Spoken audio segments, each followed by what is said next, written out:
Prometer, l'association vaudoise de promotion des métiers de la terre, les vins vaudois et leur vinothèque en ligne vauvin.ch et le label Vauplus certifié d'ici, qui garantit l'origine des produits du terroir vaudois, présente Agriculture durable.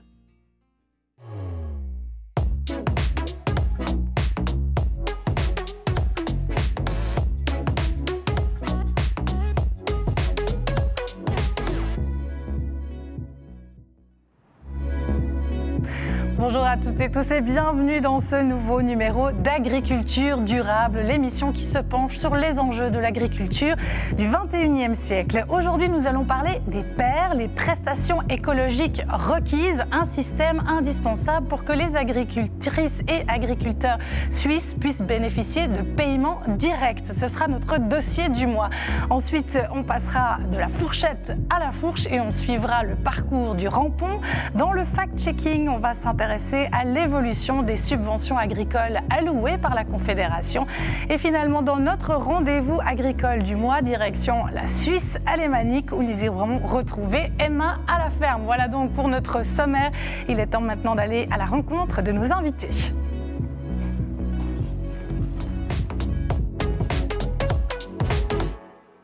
D'être avec nous aujourd'hui pour parler de ces fameuses PER. Alors j'aimerais vous accueillir tout d'abord. Jacques Nicolet, vous êtes conseiller national UDC Vaud et agriculteur. Bonjour. Merci d'être avec nous. Bonjour. Merci à vous. À vos côtés aujourd'hui, Laurent Guignard, président du groupement pour la production intégrée dans l'ouest de la Suisse et agriculteur à Gimel. Bonjour. Et puis nous avons Martin Pidou, directeur de Prometer et ingénieur agronome. Merci à vous. Bonjour. Alors ces PER, ce sont les prestations écologiques requises, un système de réglementation écologique et durable indispensable pour que les agricultrices et agriculteurs suisses puissent bénéficier de paiements directs. La première question serait de savoir, cette question du soutien financier de la Confédération à l'agriculture, elle est intimement liée à la question de l'autosuffisance alimentaire. Pourquoi est-ce qu'il faut garantir cette autosuffisance? Jacques Nicolet. Alors très volontiers, il faut savoir que l'autosuffisance alimentaire est simplement notre taux d'auto-approvisionnement. Aujourd'hui en Suisse, on a grosso modo un taux d'auto-approvisionnement de 50%. Après la Chine, on est le deuxième pays avec le plus faible taux d'auto-approvisionnement. Donc il est important de rappeler qu'il est nécessaire d'avoir un solide taux d'auto-approvisionnement. On a pu le voir, là on parle de l'alimentaire, mais on a pu le voir lors de la crise sanitaire, lorsqu'on devait dépendre de la Chine pour simplement des masques de protection. On le voit également avec la crise énergétique, où on se rend compte qu'on dépend beaucoup de pays étrangers pour la production de notre énergie. Et puis, on peut le constater également dans le domaine alimentaire, où on se rend compte que la nécessité de renforcer notre production alimentaire, d'assurer des denrées alimentaires de qualité et de proximité, est certainement le premier mandat de l'agriculture, qui est vraiment d'assurer ceci pour la population. Ce qu'il faut savoir, c'est que notre taux d'autoprovisionnement génère également de la valeur ajoutée. Je préside par ailleurs ASAF, qui est l'Association suisse pour un secteur agroalimentaire fort. Et puis, il faut savoir que le secteur agroalimentaire dans son ensemble génère 500 000 emplois dans notre pays, génère 105 milliards de PIB, donc c'est 15% du PIB du pays. Et à chaque fois qu'on diminue la production de l'agriculture suisse, c'est l'ensemble des acteurs de la chaîne agroalimentaire qui perdent un petit bout de valeur ajoutée, qui perdent des emplois dans certains cas, qui perdent de la masse financière dans d'autres. Et puis je crois qu'on doit en tenir compte lorsqu'on fait une vision globale de l'agriculture et de la politique agricole. Donc on se rend bien compte que ce lien, il est capital, il est nécessaire. Est-ce qu'on a des chiffres? Quel est le pourcentage d'agriculteurs qui bénéficient de ces PER? Martin, vous avez des chiffres à nous donner? Oui, alors, je me permets de corriger un peu la question. On ne bénéficie pas des prestations écologiques requises, on remplit les prestations écologiques requises. Et puis on peut dire que plus de 99% des agriculteurs suisses remplissent ces exigences minimales qui ouvrent la porte au paiement direct. Après, un bon nombre d'entre eux remplissent des exigences supplémentaires, je pense aux agriculteurs bio, IP ou d'autres programmes complémentaires. Donc on peut dire que presque la totalité des agriculteurs remplissent les PER. Et cette petite précision que vous avez faite, elle est importante, Laurent. C'est juste, il faut bien faire la différence justement entre le côté subvention et puis le côté soutien, prestation d'un côté et paiement direct. Il y a une différence et une notion qui est très importante entre ces deux points. Il y a effectivement une grosse différence. Je dirais que on est resté sur le terme paiement direct au niveau agriculture, mais la réalité du terrain, c'est que c'est des prestations en faveur de travail fourni, que ce soit pour, en l'occurrence ici, prestations écologiques requises. L'agriculteur a un minimum de surface qu'il doit mettre à disposition avec des entretiens conséquents en faveur de la biodiversité. Et tous ces entretiens en faveur de la biodiversité se font aux dépens d'une production agricole maximale, et c'est beaucoup plus des compensations financières pour des pertes de rendement que simplement des paiements directs, comme on les appelle encore de manière presque erronée, c'est ça, exactement. Alors on va le voir, hein, vous l'avez dit, il y a un vrai cahier des charges à remplir, donc les paires, comme on les appelle, elles ont été mises en place au début des années 90 par la Confédération, mais de quoi est-ce qu'il s'agit exactement? Comment est-ce que ça fonctionne? Eh bien, ce cahier des charges en détail va nous être détaillé par notre expert Marcel Friedli, chef de l'Office Ecoprest.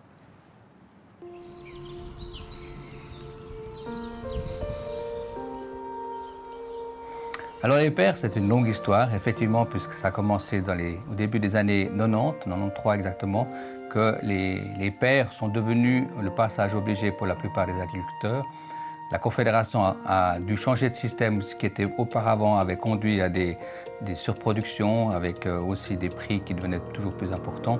Et puis la Confédération a mis en place ce nouveau système assorti au paiement direct, les paires, les prestations écologiques requises.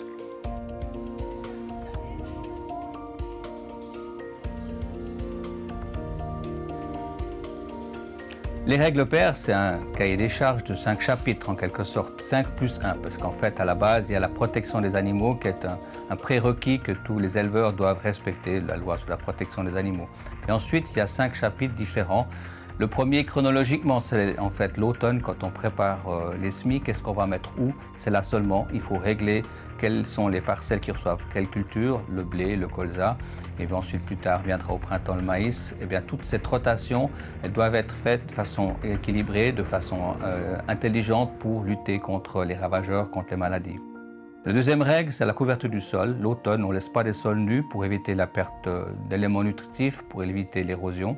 Donc l'agriculteur doit veiller à ce qu'il y ait soit une couverture d'automne, une culture, ou bien une dérobée, ce qu'on appelle un engrais vert, ou une matière qu'on peut affourager aux animaux. La troisième règle, ensuite au printemps, eh bien, c'est de veiller à ce qu'il y ait assez de surface de promotion de la biodiversité, parce que c'est une des règles qui doit consentir à garder 7% de sa surface qui peut être une production extensive ou alors qui est en fait complètement dévolue à la nature en quelque sorte, où il gèle de la surface comme une jachère qui ne produit que des fleurs et qui n'a pas de production agricole.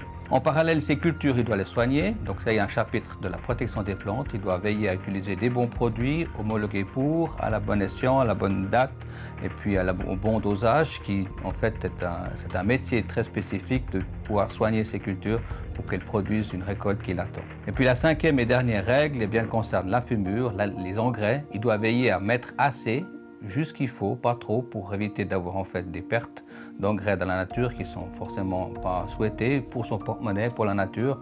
Donc c'est de calculer au préalable combien il lui faut, combien il a besoin, qu'est-ce qu'il peut acheter, qu'est-ce qu'il peut importer, et puis ensuite dépendre selon les conditions, si elles s'y prêtent, eh bien la quantité requise, juste ce qu'il faut.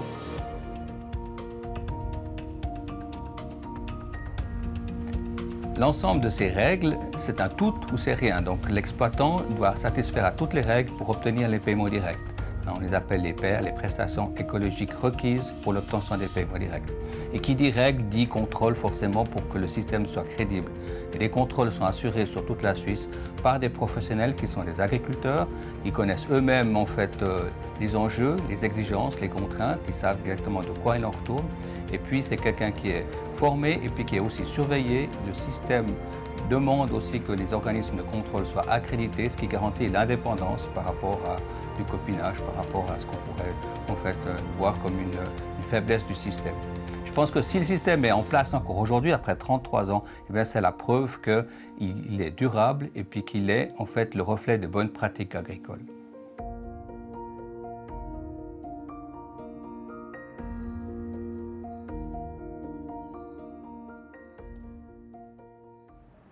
Les pairs, un système qui fonctionne maintenant depuis 33 ans. Martin, en fait, on a peut-être plutôt un souci de terminologie, j'ai envie de dire quelque part. Les pairs, c'est un salaire pour un travail. Probablement qu'il y a un problème de ce côté-là, c'est-à-dire que les prestations écologiques requises qui ont été présentées par Marcel Friedli, elles sont fournies par l'agriculture. Et puis en définitive, les paiements directs, ils doivent rétribuer ces prestations, ce travail supplémentaire qui est fait par les agriculteurs. En économie, parfois, on parle d'externalité, c'est-à-dire que la mission centrale de l'agriculture, c'est de produire de la nourriture. Et puis il y a des missions qui viennent se greffer à cette production, comme l'entretien du paysage, la promotion de la biodiversité. On l'a vu, il y a plusieurs chapitres sur lesquels il faut agir. Et pour ça, il n'y a pas de marché qui existe. Et les paiements directs permettent, en guillemets, de pallier à cette problématique en rétribuant l'agriculteur, les agricultrices pour ce travail. Jacques, vous vouliez amener aussi une précision sur ce sujet. Oui, je voulais amener une précision pour démontrer qu'en fait, ces prestations fournies par l'agriculture bénéficient à la population, aux consommateurs. Si je prends 2 ou 3 exemples, on parle de la détention des animaux et puis d'améliorer la qualité de détention des animaux, c'est ce qui est prévu notamment dans la paire, avec des conditions de détention qui sont les plus pointues en Suisse qui sont dans le monde. Parallèlement, l'agriculture a diminué de 50% l'utilisation des antibiotiques. Je crois que ça également, c'est une prestation supplémentaire que l'agriculture fournit à l'endroit de la population et puis génère maintenant des denrées alimentaires qui sont de moins en moins soumises à l'utilisation d'antibiotiques. Si je prends l'exemple également de la biodiversité, il est prévu 3,5% de la surface en terre ouverte en biodiversité ou plus simplement 7% de l'ensemble de l'exploitation agricole. Aujourd'hui, c'est 19% que l'agriculture fournit en prestations en surface de biodiversité. 19%, c'est un peu plus de 200 000 hectares. Donc on voit vraiment des avantages concrets finalement. C'est concret. C'est 222 mètres carrés par habitant. 222 mètres carrés, c'est 2 ou 4 pièces et demie, si on veut bien, par habitant qui sont fournis. Et puis, parallèlement, on reproche à l'agriculture d'avoir diminué la biodiversité, alors qu'en parallèle, notre pays a perdu 1 mètre carré de terre agricole par seconde en 30 ans. Aujourd'hui, on est à 0,6 mètre carré, mais pendant 30 ans, c'était 1 mètre carré. 1 mètre carré, ça représente par année, ça représente 12 fois... Il faut calculer juste, attention. 12 fois le terrain de foot de la Tuyère. C'est 12 fois. Ouais. Donc c'est monstrueux comme chiffre, mais ça démontre qu'on perd des surfaces astronomiques. C'est par jour, pardon. C'est 86 400 mètres carrés que nous perdons chaque jour. Et à 0,6 mètres carrés avec les chiffres de ce jour, c'est 50 000 mètres carrés qui sont perdus tout le temps. Alors ici, on a beaucoup de chiffres. C'est vrai que ce n'est pas toujours évident de se figurer ça concrètement. Laurent, est-ce que vous diriez que le système des pairs, maintenant qu'il y a plus de 30 ans, est-ce qu'il a bien évolué? Est-ce qu'il a évolué dans le bon sens? Est-ce qu'il faudrait le réformer? Au niveau fédéral, il y a des tentatives de réformation.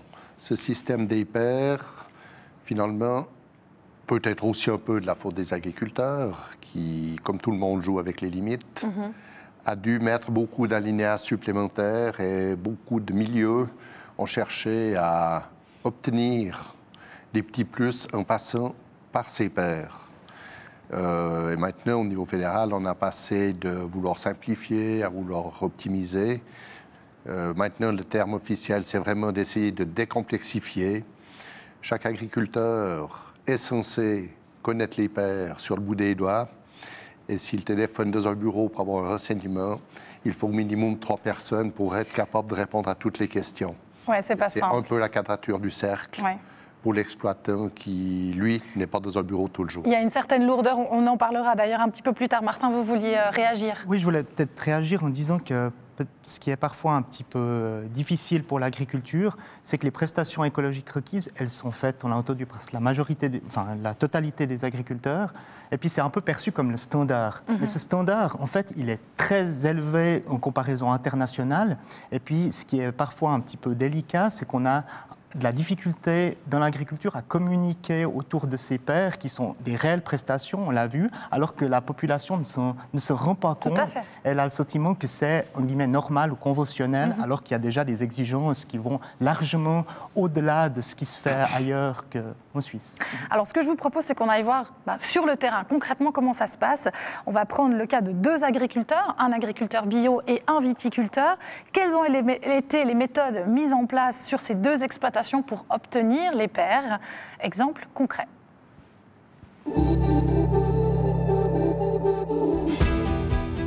Alors on est à Longiro, on est à la Côtière, une maison foraine, terrain très pentu, donc c'est pour ça qu'on a des vaches angousses, on a des céréales, on a des cultures en général. Et puis mon fils commercialise la totalité de notre production sur les marchés de Morges, Lausanne et Yverdon. Pour le bien-être de l'animal, donc là on voit bien les bêtes, elles sont en train de manger, donc c'est l'aire d'alimentation. Derrière, on a une litière paillée avec de la paille fraîche qu'on rajoute chaque matin. Donc c'est où elles peuvent dormir. Et à l'extérieur, on a l'aire de promenade qui peuvent se promener pendant l'hiver. Et quand il y a l'herbe, ben, on ouvre, elles vont au pâturage. Et quand il fait très chaud, par exemple, comme ces dernières années, eh ben, souvent la journée, c'est très intéressant, elles viennent à l'intérieur pour venir à l'ombre parce qu'il fait trop chaud dehors. Ce qu'on a mis en place aussi, il y a un box à côté qu'on peut mettre la maman quand elle veut mettre bas pour qu'elle soit séparée des autres. Il y a aussi les veaux qui peuvent aller là-bas, ils peuvent aller se coucher entre eux pour être tranquilles. À l'extérieur, on a une brosse qui peuvent aller se brosser. Et ouais, pour moi, c'est presque un hôtel 4 étoiles, si on veut, pour vaches, quoi. Bienvenue à JI sur le domaine familial Alexandrola et Fils. Ici, nous cultivons du raisin pour faire du vin, ainsi que des grandes cultures, des céréales et de la betterave. Dans le cadre de la vigne, pour les PER, nous avons mis en place plusieurs choses sur le domaine. Donc, nous avons plusieurs cépages, nous en avons 10, il en faut 5 normalement pour les PER. On fait également la fauche alternée. Donc, on vient une semaine faucher une ligne et on va attendre 3 semaines pour faire la deuxième. Durant ce laps de temps, la biodiversité aura le temps de justement se mettre sur la ligne qu'on a fauchée et du coup on garde quelque chose d'équitable sur toute la parcelle à l'année. Nous faisons aussi nous mettons en place les filets latéraux et au lieu de les mettre sur la ligne, cela permet aux oiseaux de ne pas se prendre dedans. Et depuis la véraison, donc quand le raisin devient mature et qu'il change de couleur, nous passons au traitement bio.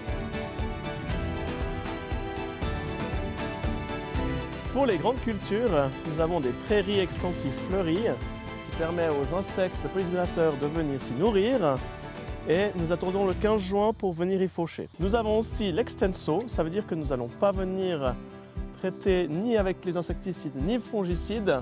Par contre, si nous avons un problème, nous pouvons venir traiter, mais par contre, nous ne toucherons pas la prime des PER pour l'extenso.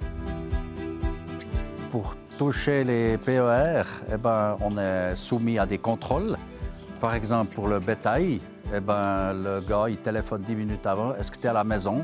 Et puis il vient contrôler si, je sais pas, celui qui a des logettes, ben, j'ai des logettes en bas, est-ce que c'est bien paillé? Est-ce que c'est propre? Est-ce qu'elles peuvent aller dans l'air de sortie? Voilà, c'est des contrôles, ça dure pas très longtemps, le café est presque plus long après, mais voilà, généralement, moi, j'ai pas trop de soucis parce que je suis assez maniaque, donc ça va pas mal. Moi, je fais toutes ces choses pour le bien-être de l'animal parce que je suis convaincu de tout ce que je fais.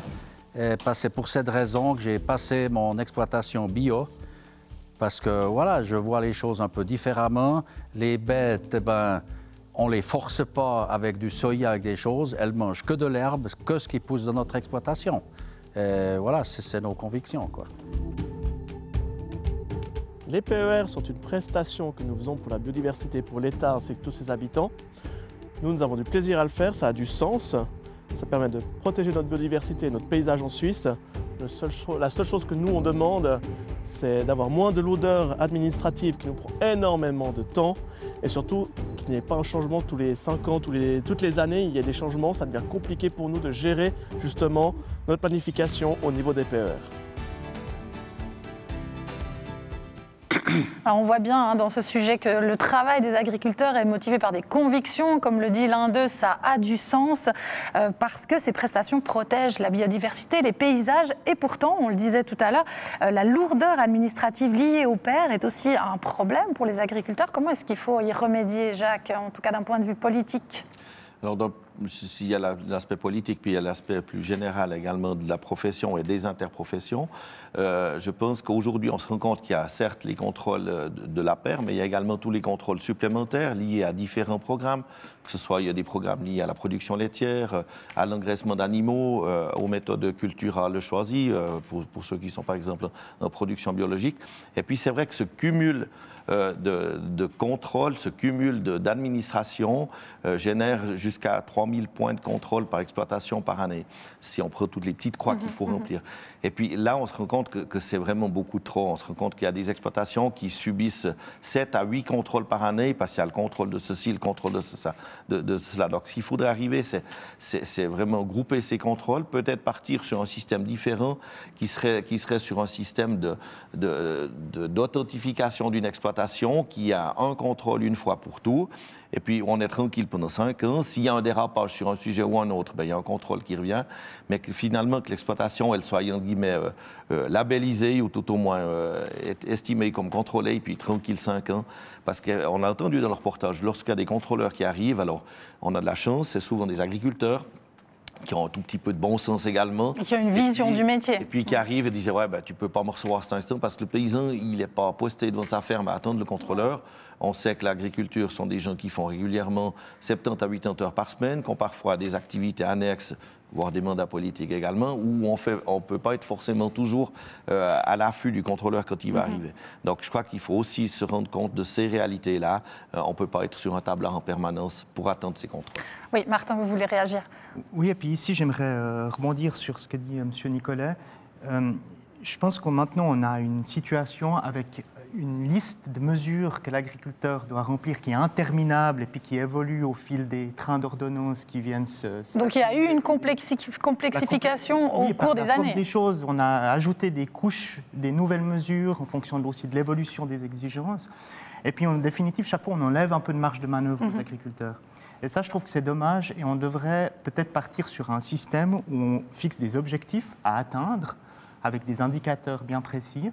Et puis l'agriculteur, en guillemets, a une certaine responsabilité, mais aussi une certaine liberté pour atteindre ses objectifs. Puis ici, j'aimerais souligner le travail que fait l'ASAF, qui est présidé par Jacques Nicolet, parce qu'ils réfléchissent à un système d'objectifs avec des indicateurs durabilité qui va dans ce sens, avec comme point central l'agriculteur en tant qu'entrepreneur responsable et qui doit lui-même travailler à l'atteinte de ses objectifs sans qu'on lui dicte top-down, du haut vers le bas, comment est-ce qu'il doit travailler. Laurent, peut-être une réaction par rapport à ça, la réalité du terrain. Est-ce que vous êtes d'accord avec ce que vous entendez? C'est quoi, vous, concrètement, qui vous aiderait? Alors, concrètement, ce qui nous aiderait, c'est effectivement d'avoir moins de changements. Comme président de ces prestations écologiques pour la diffusion suisse romande, c'est de ne pas avoir des séances comme il y a une semaine où on prépare le résumé des prestations écologiques requises 2025, tout en sachant que les dernières décisions du Conseil fédéral se prendront en octobre 2024, alors que certaines cultures seront déjà en place. Bien sûr. Et de tout. On a préparé des pages en sachant qu'elles seront inutiles, finalement. Ou plus d'actualité à ce moment-là, et que l'exploitant qui aura déjà mis en place certaines choses, il n'aurait pas eu besoin. Oui, il y a finalement du temps qui est perdu, c'est ce que vous essayez de nous dire. L'agriculture travaille effectivement sur le rythme des saisons, et les lois travaillent sur un rythme très administratif. Pas nécessairement compatible. On va devoir enchaîner. La difficulté, c'est le rétroactif. Très bien, merci beaucoup. Merci beaucoup, Laurent. Alors, on change complètement de sujet. On va s'intéresser à la doucette, celle qu'on appelle aussi la mâche ou le rampon qu'on adore manger avec des petits lardons, avec des croûtons, avec un œuf dur en salade. Mais avant qu'elle arrive dans votre assiette, cette doucette, quel chemin a-t-elle parcouru? C'est ce qu'on va voir dans le sujet qui suit.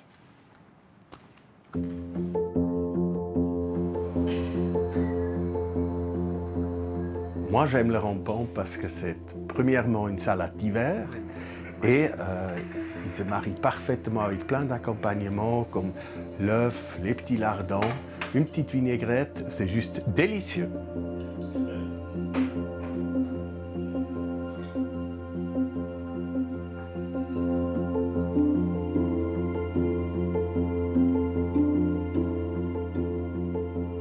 ici à Opan, dans le Gros-de-Vaud, on cultive des grandes cultures, des légumes en plein champ, des légumes sous abri et des endives.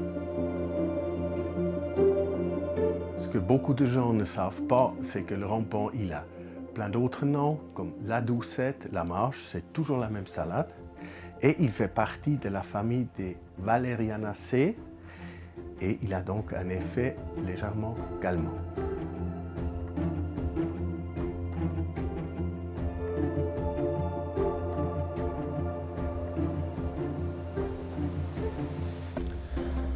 On est ici dans une de nos serres tunnels où on plante le rampant. Il y a plusieurs manières de le cultiver. On peut le faire à l'extérieur ou comme ici à l'intérieur. On a choisi cette méthode pour être à l'abri de la météo et puis pour pouvoir planifier notre production au plus proche et puis faire une qualité irréprochable. Ici en arrière-plan, on voit une plantation de rampant. Il y a plusieurs manières de le cultiver. On peut le semer en alignant des petites graines en ligne ou alors nous, on met des jeunes plants en terre, ce qui permet de gagner quelques semaines et puis on a déjà la plante qui est là et puis on n'a pas de contact direct avec la terre, moins de maladies et puis on assure une qualité irréprochable. Dans cette motte, on a une partie de tourbe, une partie de matériel lineux et puis dessus un peu de sable pour éviter qu'elle dessèche et puis qu'elle perd trop de liquide. Alors je vais vous montrer comment ça marche la plantation avec notre machine.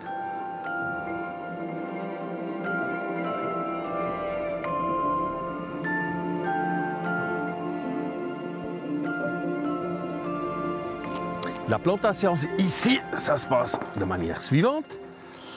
On prend ces petites mottes, une ligne, on remplit la bande, il y en a plusieurs là sur une largeur, et puis cette bande elle avance au fur et à mesure que la machine avance, et puis à un mètre plus bas, ça pose cette petite double motte sur la terre. Cette petite motte posée sur la terre, on arrose pendant 1 heure à 1 heure et demie pour garder le fond humide, la feuille sèche pour éviter les maladies. Et entre 5 et 10 semaines plus tard, selon les conditions météorologiques, la température, la lumière, on a le rampant qui a poussé et puis qui est prêt à récolter.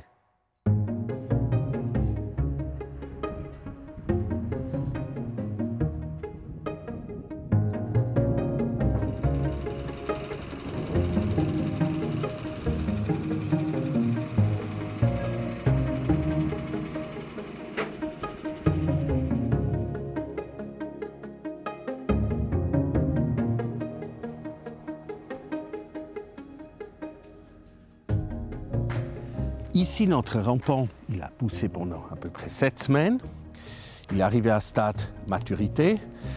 On le coupe à la main. On nettoie les feuilles jaunes.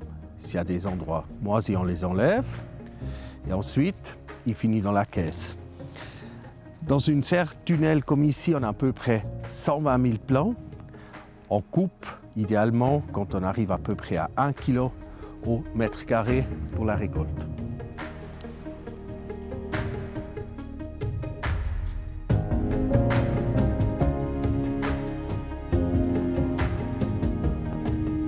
Il faut savoir que dans un tunnel, on peut récolter à peu près 1200 kg de rampant et un employé en moyenne coupe 6 à 7 kg à l'heure. Alors ça peut représenter jusqu'à 200 heures de main d'œuvre pour la récolte d'un seul tunnel.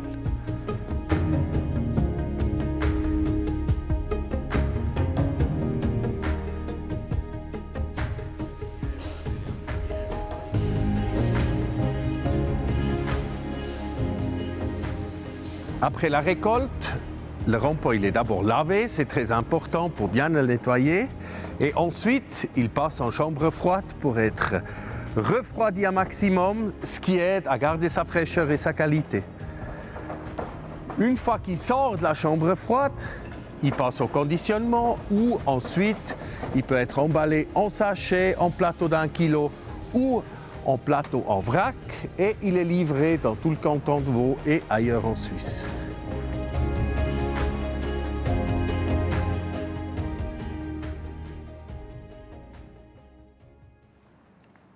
Voilà, dans ce sujet, on a vu un exemple de culture sous serre.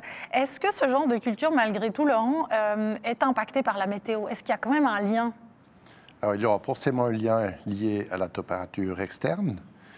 Par contre, c'est vrai que c'est un affranchissement de beaucoup de choses au niveau maladie et c'est une réponse au vœu du consommateur d'avoir des clients, des produits locaux et précoces.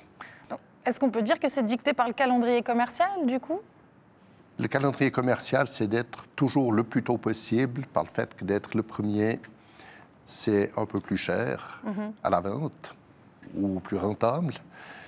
Et on l'a vu sur le reportage, un trajet qui, de Lausanne à Eupen, pouvait donner l'impression d'une certaine distance.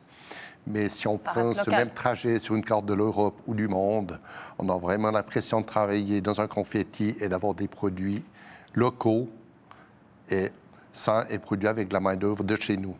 Est-ce qu'on a malgré tout des pics saisonniers pour la culture du rampon?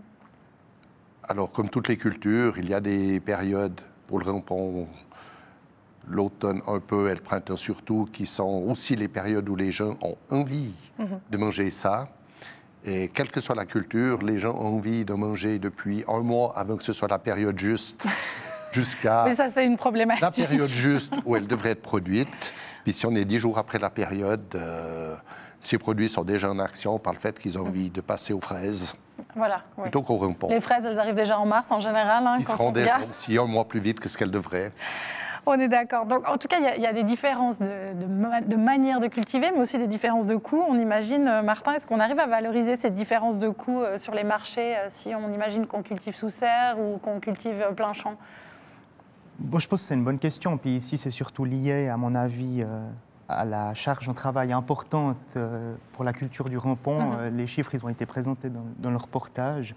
Et puis la difficulté qu'on peut rencontrer ici, parfois en Suisse, c'est qu'il y a une compétition intercotonale qui rend la production de fruits ou de légumes très intense en travail problématique, particulièrement dans le canton de Vaud, qui n'est pas toujours le mieux loti. C'est-à-dire que parfois les conditions de travail et les salaires minimaux sont plus élevés dans le canton de Vaud que dans d'autres cantons, ce qui rend forcément le produit moins compétitif quand il est en concurrence avec un produit qui vient d'un autre canton.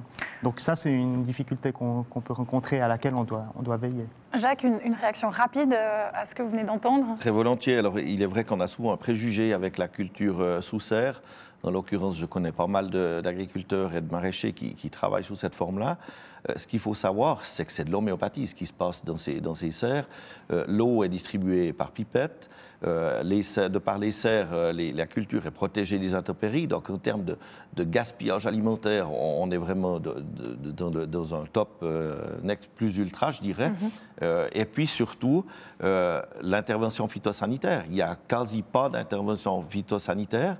Les ravageurs sont détruits par des prédateurs. Donc, en l'occurrence, ils lâchent des coccinelles dans ces serres pour manger les ravageurs. Donc on est dans un cercle vertueux. C'est grandiose ce qui se passe. Et souvent, on a ce préjugé, dire voilà, c'est des halles sont chauffées, ou on fout des phytosanitaires dans tous les coins. C'est absolument pas vrai. C'est de l'homéopathie, ce qui me permet de rebondir également sur les nouvelles techniques qu'on a dans l'agriculture, que ce soit le robot désherbeur, que ce soit également l'intervention avec des drones, où on peut aller ponctuellement sur des parcelles, faire des traitements. On fait aujourd'hui, avec des produits phytosanitaires et les nouvelles technologies, de l'homéopathie.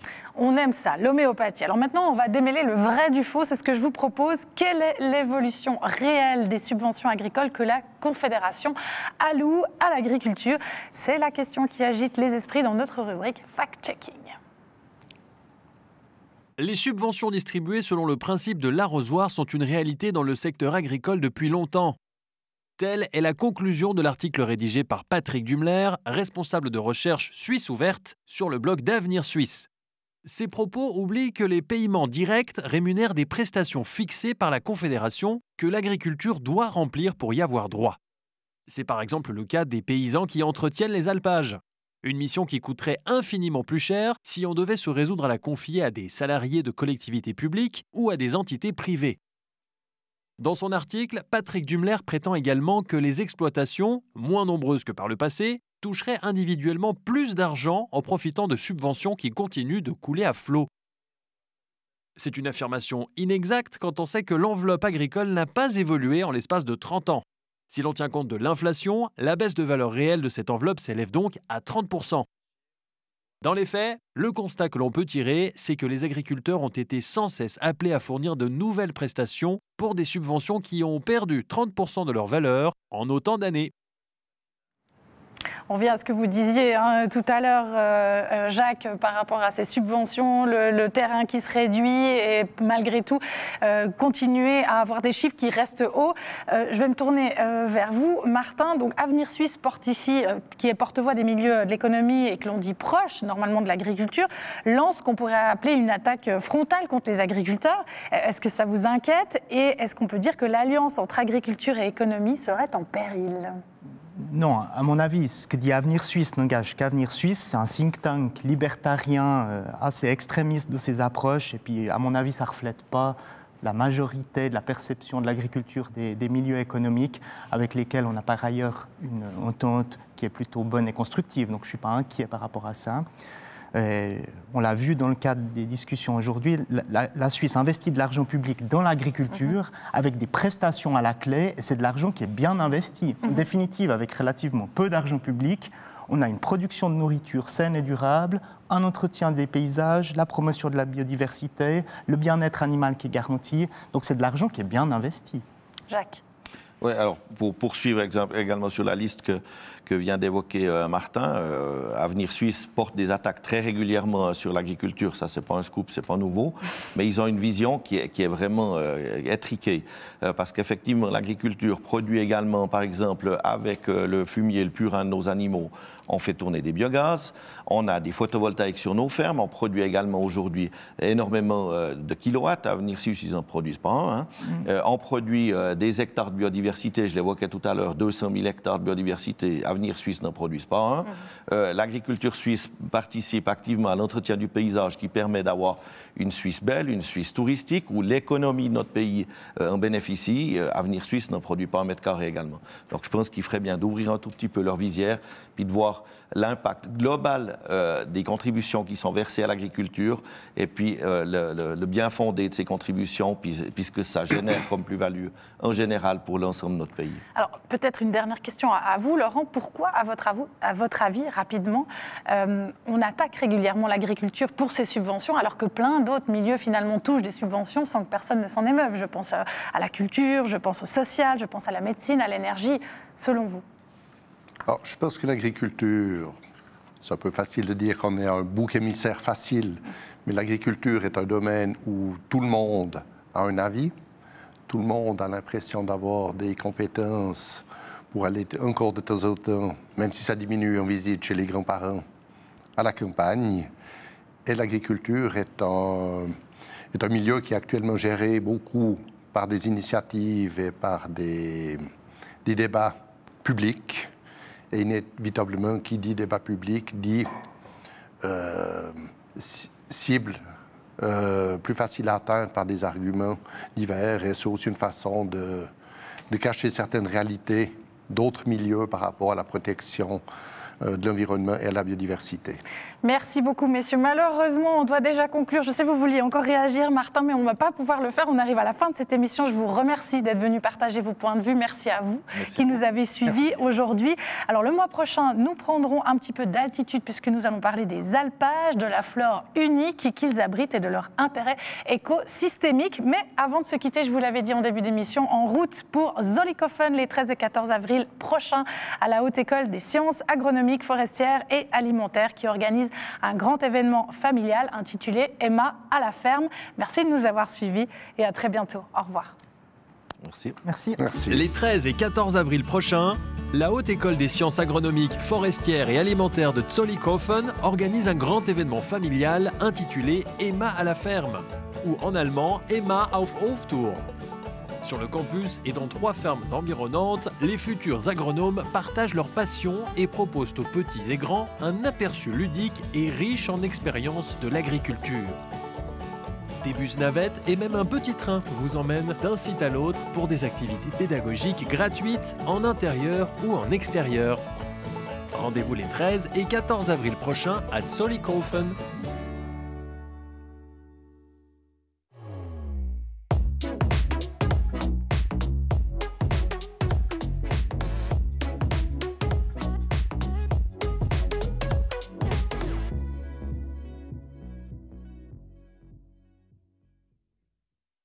Prométer, l'association vaudoise de promotion des métiers de la terre, les vins vaudois et leur vinothèque en ligne vauvin.ch et le label Vauplus certifié d'ici, qui garantit l'origine des produits du terroir vaudois, présente Agriculture durable.